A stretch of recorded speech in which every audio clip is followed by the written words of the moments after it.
महाराष्ट्रामध्ये महायुतीचा अभूतपूर्व विजय झाल्याचं आपण बघितलं आणि भाजपनं याच्यामध्ये ऐतिहासिक कामगिरी केली। महायुती 230 पेक्षा अधिक जागांवर विजयी झाली। 132 जागांसह भाजपा सगळ्यात मोठा पक्ष याच्यात ठरलाय। शिंदेंच्या शिवसेनेकडे 57 जागा आहेत आता आणि अजित पवारांच्या राष्ट्रवादीकडे 41 जागांचा विजय आहे। राज्यामध्ये महाविकास आघाडीचा सुपडा साफ झालाय। महाविकास आघाडीला फक्त 46 जागा जिंकता आल्या। महाविकास आघाडीला 50चा आकडा सुद्धा एकूण मिळून तिन्ही घटक पक्षांना गाठता आला नाहीये। महायुतीनं मात्र एक ऐतिहासिक विजय मिळवला।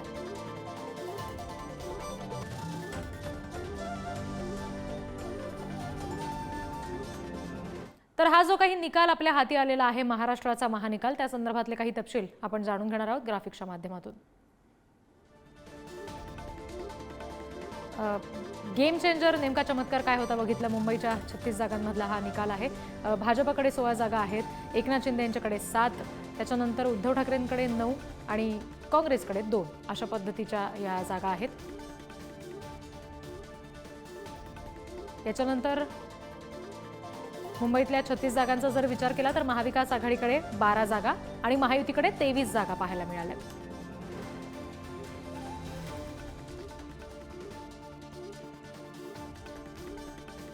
महाविकास आघाडीचा सुपडा साफ झालेला आहे आणि अभूतपूर्व विजय इथं महायुतीला मिळालेला आपण बघितलं। संख्या जी काही आपण बघतोय आकडेवारी जागांची, त्याच्यात सुद्धा मोठा फरक आपल्याला दिसतोय।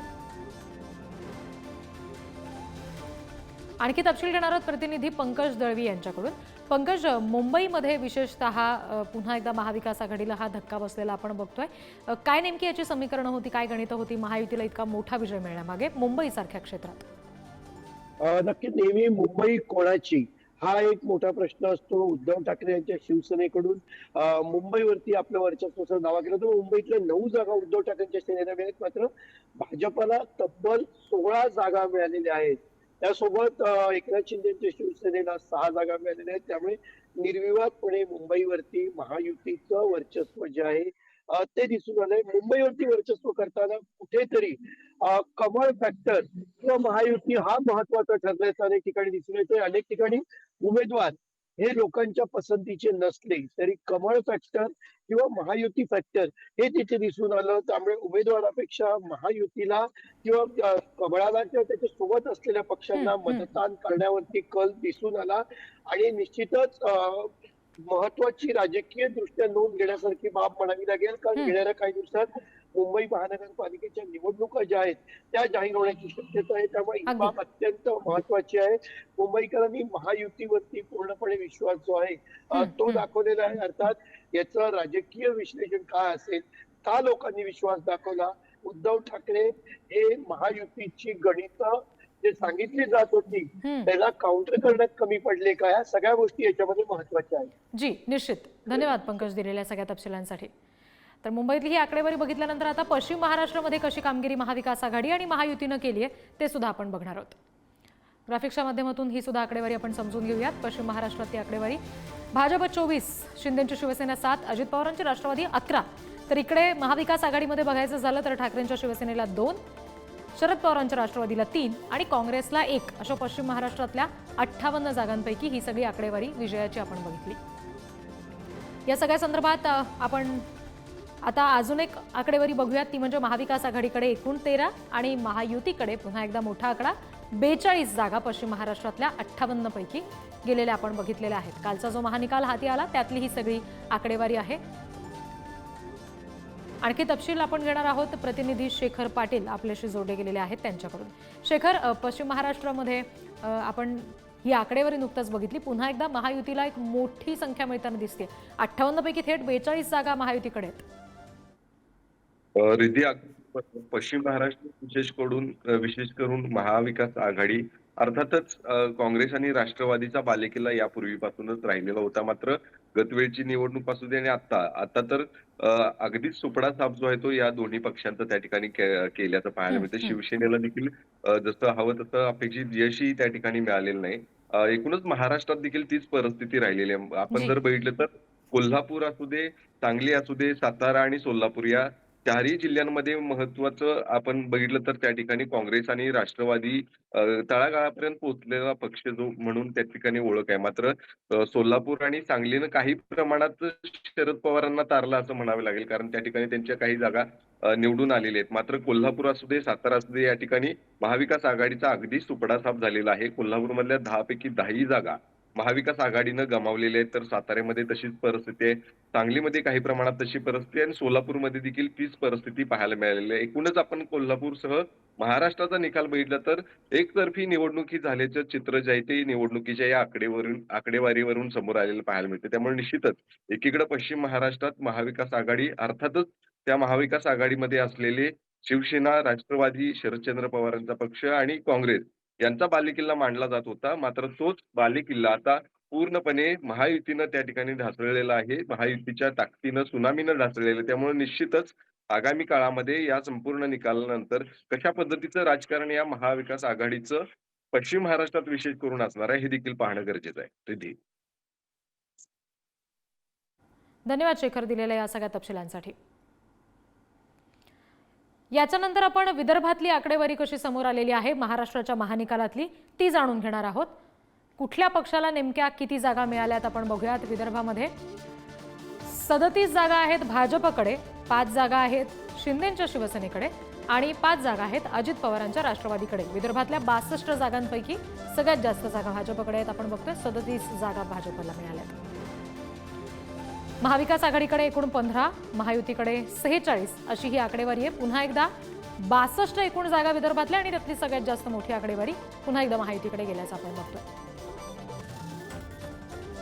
आणखी तपशील घेऊया प्रतिनिधी छगन जाधव यांच्याकडून. छगन, थोड्याने 62 जागा होत्या विधानसभेच्या दृष्टीनं, निर्णायक जागा होत्या असं म्हणायला हरकत नाही, कारण सगळ्यात जास्त जागा विदर्भात इथं होत्या आणि त्यात सुद्धा मोठं मताधिक्य महायुतीला मिळताना दिसतंय. काय नेमकी त्याची कारणं असू शकतात?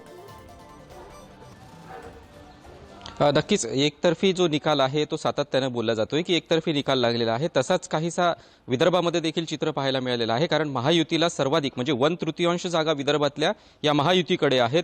आणि विशेष म्हणजे जर बघितलं तर सत्तांच्या हालचालीकडे आता वेग लागलेला आहे. उद्याला वानखडे स्टेडियमवरती आज जी आहे ती बैठक पार पडेल आणि त्यानंतर वानखडे स्टेडियमवरती या सरकारचा जो शपथविधी आहे तो देखील पार पडणार आहे. आणि यामध्ये पुन्हा एकदा देवेंद्र फडणवीस म्हणजेच विदर्भातला मुख्यमंत्री होणार याकडे आता सगळ्यांचं लक्ष लागलेलं आहेत. आणि आशा ज्या आहेत त्या पल्लवित होताना दिसत आहेत.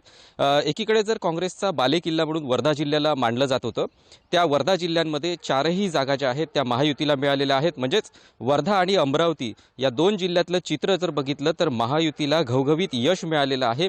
या ठिकाणी कुठलीही एकही जागा महाविकास आघाडीला मिळालेली नाही आहे. तर विदर्भाचा जर विचार केला तर विदर्भामध्ये एकही जागा शरद पवार गटाला मिळालेली नाही आहेत. या महायुती आणि महाविकास आघाडीला पर्याय म्हणून जी तिसरी आघाडी बच्चू कडूंनी तयार केलेली होती त्यांना देखील एकही जागेवरती यश मिळवता आले नाही आहे. स्वतः बच्चू कडू जे आहेत ते देखील पराभूत झालेले आहेत आणि त्या ठिकाणी भाजपचे उमेदवार जे आहेत ते या ठिकाणी विजयी झालेले आहेत. अभूतपूर्व निकाल जो आहे तो विदर्भात लागल्याचं चित्र पाहायला मिळत आहे. सर्वाधिक मतदान जर बघितलं तर महिलांचं झालेलं विदर्भात पाहायला मिळते. वाशिम जिल्ह्यात सर्वाधिक महिलांनी मतदान केल्याचं आपण सर्वांनी बघितलेलंच आहे आणि त्यामुळेच महिलांच्या मतांचा जो टक्केवारी आहे ही महायुतीकडे वळल्याचं चित्र एकंदरीत पाहायला मिळत आहे. महायुतीकडनं ज्या पद्धतीने योजना आखल्या गेल्यात त्या योजनांमुळे हा विजय जो आहे महायुतीला मिळाल्याचं असं देखील बोललं जात आहे. त्यामुळे आता जे नेमकी सत्ता स्थापनाच्या वेळी देवेंद्र फडणवीसांना मुख्यमंत्रीपद मिळतं का याकडे संपूर्ण विदर्भाचं लक्ष लागल्याचं आपल्याला चित्र या ठिकाणी पाहायला मिळत आहे. अगदी छगन, धन्यवाद या सगळ्या तपशिलांसाठी. विदर्भानंतर आता मराठवाड्यामध्ये कसा कौल मिळालेला आहे जनतेचा महायुती आणि महाविकास आघाडीला ते आपण बघणार आहोत. सुरुवातीला आपण बघतोय 46 जागा एकूण मराठवाड्यातल्या, ज्याच्यामध्ये भाजपकडे एकूण या जागांपैकी कशा पद्धतीनं आकडेवारी ही पुढे गेलेली आहे आपण बघतोय.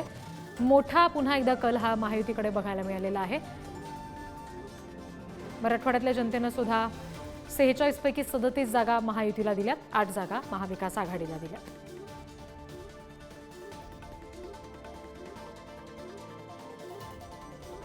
प्रतिनिधी गौरव साळींकडून आपण तपशील जाणून घेणार आहोत. गौरव, पुन्हा एकदा महायुतीलाच एक मोठी संख्या ही मराठवाड्यानं दिलेली आहे.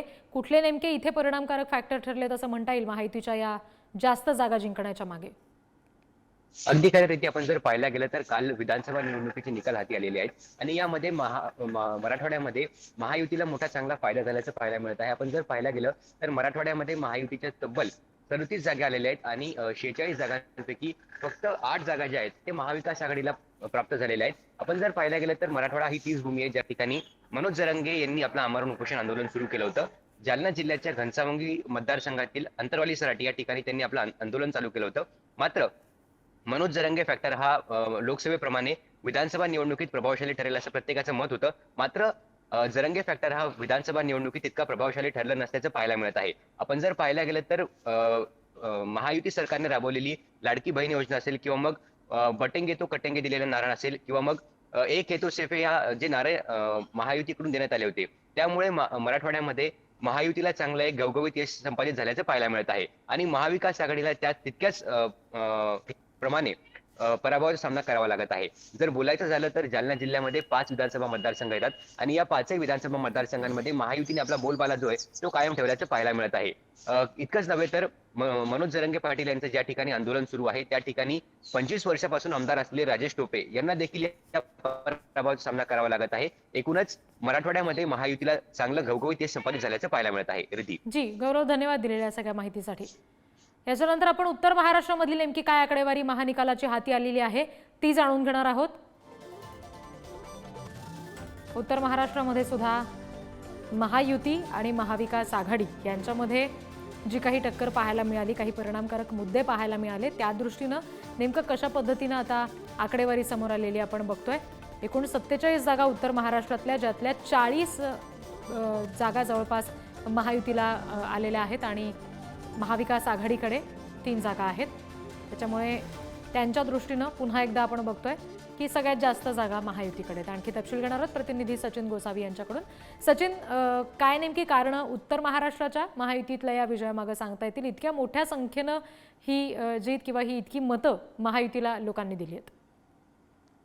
निश्चितच रीती, जर आपण बघितलं की कालच विधानसभा निवडणुकीचे निकाल हे हाती आलेले आहेत आणि त्याच आपण बघितलं तर उत्तर महाराष्ट्रामध्ये 47 जागांपैकी 43 जागांवर महायुतीने दणदणीत विजय मिळवला आहे. तर महाविकास आघाडीला फक्त 3 जागांवर समाधान मानावे लागले आहे. तर एक जागा ही MIM ला मिळाली आहे. एकंदरच आपण या निकालाकडे जर बघितलं तर ह्या निकालामध्ये मुख्यमंत्री लाडकी बहीण योजना असेल आणि हिंदुत्वाचा जो मुद्दा आहे, या 2 मुद्द्यांवर ह्या निवडणुका चा जो कल आहे तो आपल्याला पाहायला मिळतो आहे. आपण जर उत्तर महाराष्ट्रातल्या प्रत्येक मतदारसंघाचे मतदानाची टक्केवारी लक्षात घेतली तर महिलांचं विक्रमी मतदान या ठिकाणी झालेलं आहे. प्रत्येक मतदारसंघात 2 ते 3% काही ठिकाणी 5% महिलांचं मतदान हे वाढलेलं आहे आणि जे मतदानाची टक्केवारी या निकालामध्ये वाढली आहे त्याचा फायदा आपल्याला महायुतीला झाल्याचं पाहायला मिळत आहे. जर आपण उत्तर महाराष्ट्राचा विचार केला तर शरद पवारांची राष्ट्रवादी, ठाकरेंची सेना आणि काँग्रेस यांना चांगलं जागा मिळतील असं एक निकालाच्या पूर्वी सर्वांना वाटत होतं. मात्र मुख्यमंत्री लाडकी बहीण योजना असेल किंवा हिंदुत्वाचं फॅक्टर असेल, हे जोरदार काम केल्याचं आपल्याला पाहायला मिळत आहे आणि 43 जागांवर महायुतीने दणदणीत विजय मिळवला आहे. उत्तर महाराष्ट्राचा विचार केला तर 20 जागा मिळवून भाजप हा सर्वात मोठा पक्ष म्हणून समोर आला आहे. त्या पाठोपाठ अजित पवारांच्या राष्ट्रवादीने देखील 12 जागा मिळवल्या आहेत. महत्वाचं म्हणजे महाविकास आघाडीतील घटक पक्ष ठाकरेंच्या सेनेला एकही जागा उत्तर महाराष्ट्रात मिळवता आली नसल्याने हा मोठा धक्का उद्धव ठाकरेंना मानला जात आहे.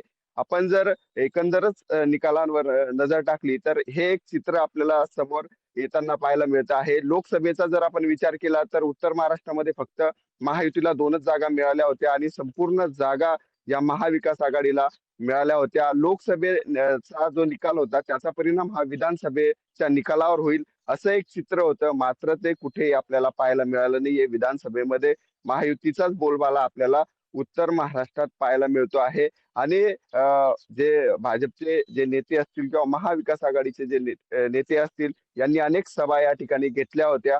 मात्र महायुतीलाच कुठेतरी जनतेने कौल दिल्याचं आपल्याला पाहायला मिळत आहे. एकंदर आपण उत्तर महाराष्ट्राचा जर विचार केला तर उत्तर महाराष्ट्रामध्ये सिंचनाचे जे प्रश्न असतील किंवा इतर जे विकासाचे मुद्दे असतील, या मुद्द्यांना समोर ठेवत कुठेतरी महायुतीने आपली निवडणूक पुढे केली होती. जी सचिन, धन्यवाद दिलेल्या सगळ्या तपशिलांसाठी. याच्यानंतर आपण ठाणे आणि कोकण या विभागामध्ये कशी आकडेवारी राहिलेली आहे महानिकालाची ते जाणून घेणार आहोत. ठाणे आणि कोकणामध्ये सुद्धा महायुतीच्या बाजूनं मोठी संख्या येताना आपल्याला पाहायला मिळाली. ठाणे कोकण या ठिकाणी आपण बघतोय भाजपला 17, एकनाथ शिंदेंना 15 आणि अजित पवारांच्या राष्ट्रवादीला 3 अशा जागा 39 जागांपैकी मिळालेल्या आहेत. तर इकडे महाविकास आघाडीचा विचार करायचा झाला तर उद्धव ठाकरे, त्याचबरोबर शरद पवार आणि नाना पटोले यांच्या पक्षांसाठी 1-1 जागा फक्त मिळालेली आहे. ठाणे आणि कोकण अशी ही आकडेवारी बघितली आणि इतर पक्षांपैकी फक्त 1 जागा तिथे गेलेली आहे. त्याच्यामुळे पुन्हा एकदा महायुतीकडेच मोठं संख्याबळ ठाणे आणि कोकणात सुद्धा मिळाल्याचं आपण आकडेवारीवरून बघतोय. एकूण जागा आपण बघतोय ठाणे कोकण अशा 39 पैकी महाविकास आघाडीकडे फक्त 4 आणि महायुतीला 32 जागा मिळालेल्या आहेत. या सगळ्या संदर्भात आपण आणखी तपशील घेणार आहोत. प्रतिनिधी उमेश बुचडे सध्या आपल्याशी जोडले गेलेले आहेत. उमेश, ठाणे आणि कोकणामध्ये नेमके कुठले परिणामकारक गोष्टी ठरलेल्या आहेत, परिणामकारक फॅक्टर्स ठरलेले आहेत ज्याच्यामुळे महायुतीच्या बाजूने इतकं मोठं संख्याबळ आपल्याला पाहायला मिळालं?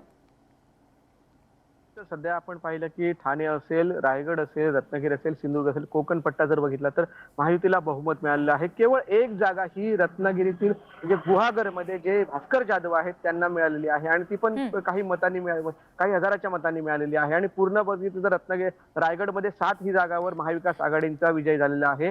त्याच्यामध्ये अजित पवारांची राष्ट्रवादी आहे, त्यानंतर मग एकनाथ शिंदेचे शिवसेना आहे, त्यांना 3 जागा मिळाल्या. अजित पवारांची 1 जागा मिळालेली आहे, भाजपला 3 जागा मिळाल्या आहेत. तसेच जर रत्नागिरीत बघितलं तर 5 ज्या जागा होत्या त्यापैकी 4 जागांवर आपण बघितलं तर 4 जागा आहेत त्या महायुतीच्या मिळालेल्या आहेत. 1 जागावर केवळ भास्कर जाधव आहेत ते निवडून आलेले आहेत आणि एकनाथ शिंदेच्या 2 जागा निवडून आलेल्या आहेत त्यामुळे, आणि अजित पवारांकडे 1 जागा आहे. म्हणजे कुठेतरी रत्नागिरीत देखील महायुतीचा बोलबाला आहे. सिंधुदुर्गात जर बघितलं तर सिंधुदुर्गात देखील तशीच परिस्थिती आहे. सिंधुदुर्गात 3ही जागा ह्या महायुतीच्या आहेत. भाजपचे आमदार नितेश राणे हे कणकवलीतून निवडून आलेले आहेत. कुडाळमध्ये एकनाथ शिंदेचे शिवसेनेचे निलेश राणे हे विजयी झालेले आहेत आणि दीपक केसरकर हे देखील विजयी झालेले आहेत सावंतवाडी मतदारसंघातून. म्हणजे पूर्ण रत्नागिरी, रायगड, सिंधुदुर्ग हे बघितलं तर महायुतीचा बोलबाला दिसतोय. 1 जागा केवळ ही भास्कर जाधवांच्या स्वरूपात काही हजाराच्या मतांनी निवडून आलेली आहे. आणि ठाणे जर बघितलं तिकडे देखील महाविकास आघाडीचाच सध्या बोलबाला आहे. आणि पूर्ण कोकण पट्ट्यामध्ये नेमकी शिवसेना कोणाची असं बोललं जात होतं, पण आता बघितलं तर एकनाथ शिंदेच्या बाजून ही शिवसेनेचे